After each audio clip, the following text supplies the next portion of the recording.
What were the standout moments and key lessons learned in the world of elite coaching 2023? From my end, it was definitely the running efficiency and effectiveness. So some of the work that Jonas has been publishing, it feels like doing drilling work, plyometric, performance prep, whatever you want to call it. But that work that we do leading up to the main group warm-up is something like obviously Franz's work as well has been revolutionary in that space. But make sure we're working on not just building capacities, so their aerobic fitness, strength, how heavy they can lift, as well as their power, but also how well they're moving. So I feel like that's particularly in running gait has been a big area of focus in the industry. Next question, what emerging trends do you foresee in elite coaching for the year 2024? Are there any specific strategies or innovations that coaches should be prepared for in the coming year?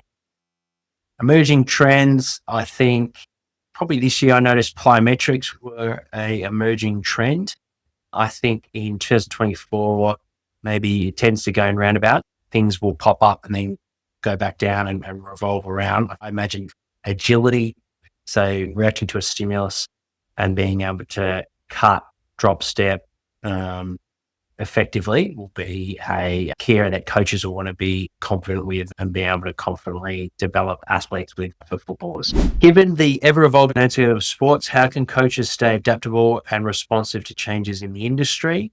I think networking would be the biggest one for mine. So making sure you're keeping your finger on the pulse with those that you have worked with in the past, staying in contact, getting on the phone, maybe when after work, after a day is done, and staying connected with those that you work with, just asking questions, noting things down when they arise, challenges that you're facing, not doing things on your own. So I think that would be the key in being able to, one, get an idea of where the industry is moving and the changes that are being made, but also two, for your own development and being adaptable. In what ways can coaches actively engage with the coaching community to share insights and experiences?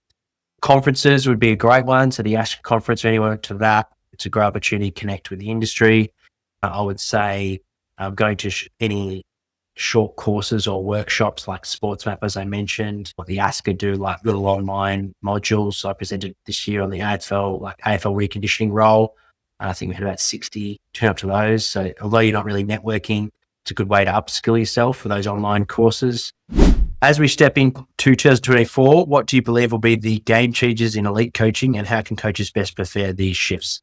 I answered this one a little bit earlier, so I reckon it's being more objective, not getting consumed and overwhelmed with the data, but making sure you've got a strong filter in what's really important for that athlete. So if you are using ViewMotion or artificial intelligence to assess their running gait, are you going to focus on more the attractors or more the fluctuators? So we want toe off position, running stance, are they hitting figure 4 when their foot's getting in contact with the ground? So these sort of things. What things are you going to not mention to the athlete because you feel like maybe their specific strategy and it's not a problem, and want to be in the other areas that you can use to like the objective testing with ForceDecks testing, to be able to analyze and be really clear on what's important for that athlete, rather than just having a shotgun approach and just giving them feedback on a million different things.